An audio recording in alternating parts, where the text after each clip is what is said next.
Swali zuri. Nitajibu swali lako, japokuwa hili ni jambo ambalo ulama walitaja. Asema kama nafsi yako ya kushawishi maovu na mashari, nifanyeje? Na kama moyo umekufa, nifanyeje? Ulama wamesema dawa ya moyo uliokufa yapatikana katika mambo matano. Na kuna khutba niliwahi kutolea ndio maudhui hii.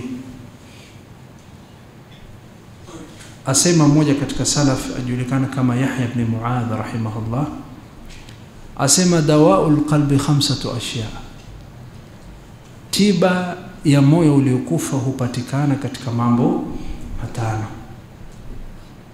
Moyo wako yapenda shari, yapenda maovu. Moyo umekufa, haipendi khairi, imejaa kutu, na kutu hii imeziba moyo mzima kiasi cha kuwa hawi ni mwenye kumwelekea Mwenyezi Mungu vizuri, kwa uzuri, kwa kufuata maamrisho ya Mwenyezi Mungu hayuko tayari, kwa kuepukana na makatazo ya Mwenyezi Mungu hayuko tayari. Maamrisho ya Mwenyezi Mungu hayafanyi, makatazo ya Mwenyezi Mungu ndo wa kwanza kuyafanya. Na pia kwa waja Mwenyezi Mungu, moyo umejaa kutu, hajui kukaa na watu vizuri. Kama ni uhasidi ndo wa kwanza, kama ni kibri, kudharau watu, wa kwanza. Sasa mtu kama moyo wake umefika huku, ataifanya vipi aitakase, aisafishe, aihuishe mpaka ifike tena na iwe moyo safi? Jawabu yamekuja mingi, lakini katika jawabu ambalo linifurahisha ni ya Imam Yahya ibn Muadh rahimahullah. Akasema dawaul qalbi 5 ashya, tiba ya moyo hupatikana katika mambo matano, ayatoe kutoka mabaya mpaka alete katika mazuri. Nafikiri nitajibu swali hilo peke yake, lakini mwanzo tu adhini, wakati umewadia, sio? Na 55 naona.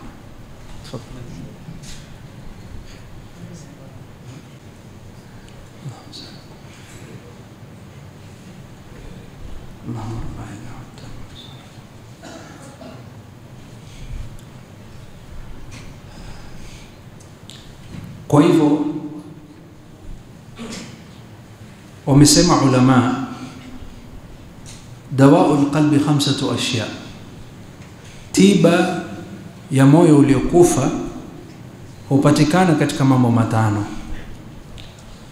Awalan, qira'atu alquran bitafakkuri au bitadabbur, kuisoma Qur'ani.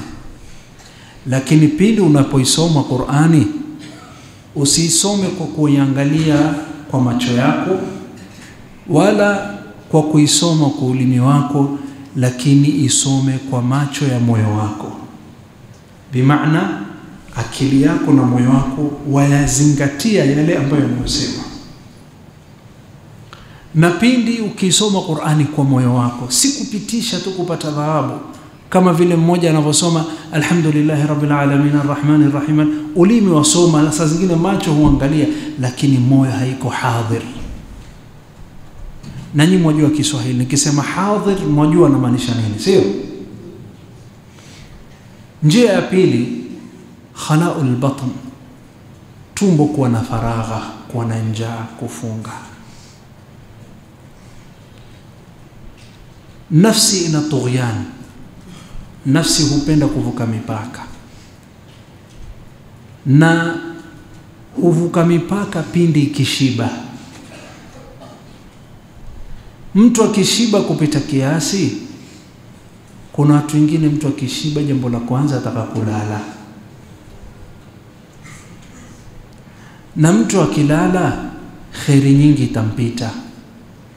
Ndipo mmoja katika salaf asema la taakulu kathiran thumma tashrab kathiran thumma tanam kathiran thumma yafutuka kathiran, Usijaze tumbo ukashindilia, ukashiba kupita kiasi, kisha ikakupelekea ukunywe maji kiasi, kisha itakupelekea unywe maji, na ukanywa maji nyingi pamoja na chakula, kisha itakupelekea ulale. Kisha ukishalala utataka usingizi mrefu, kwa sababu usingizi mdogo haukutoshe kama umeshiba. Kisha ukilala sana, khairi nyingi itakupita. Miongoni mwao ikiwa kuna khairi kubwa kuliko swala itakupita. Swala itakupita.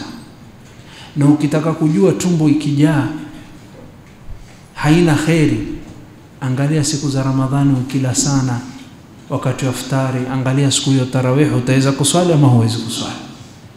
Nafikiri mfano huo tosha, sio? Ndipo ulama wakasema khalaul batn, tumbo kuwa na faragha hulainisha moyo na kuhuisha moyo na kudhoofisha shari ya nafsi. Wa qiyamul layl, na kuamka usiku wa swali, hakuna mtu ya kuona baina wewe na Mola wako, ukaswali ukasoma Qur'ani ndani ya swala na hakuna ikuonaye, hakuna anayekusikia, umejificha kwa giza, waswali peke yako. Ni katika mambo ambayo Mwenyezi Mungu hukuangalia na macho ya rahma yake, na ikawa sababu ya Mwenyezi Mungu kuhuisha moyo uliokufa. Sababu ya 4, at-tadarru' inda as-sahar.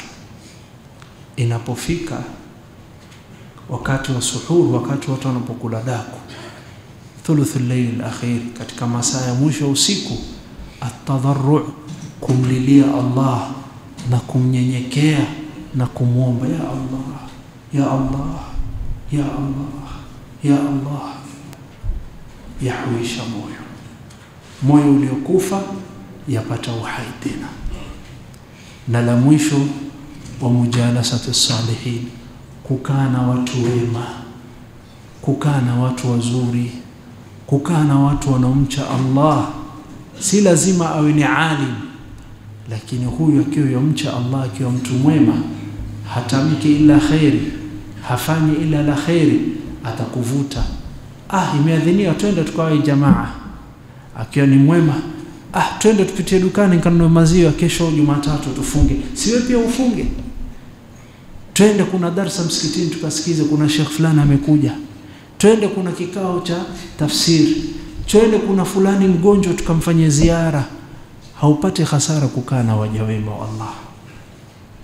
Itahuisha moyo wako, utaona waanza kupenda khairi inakuwa ni wepesi kwako, kwa sababu umepata mtu wa kukusaidia na kukuvuta, na unapolegeza kamba ya kuvuta na anapolegeza kamba wamvuta. Na kupata mtu mwema katika maisha yako, unayoshirikiana katika taa ya Allah, ni jambo la dharura.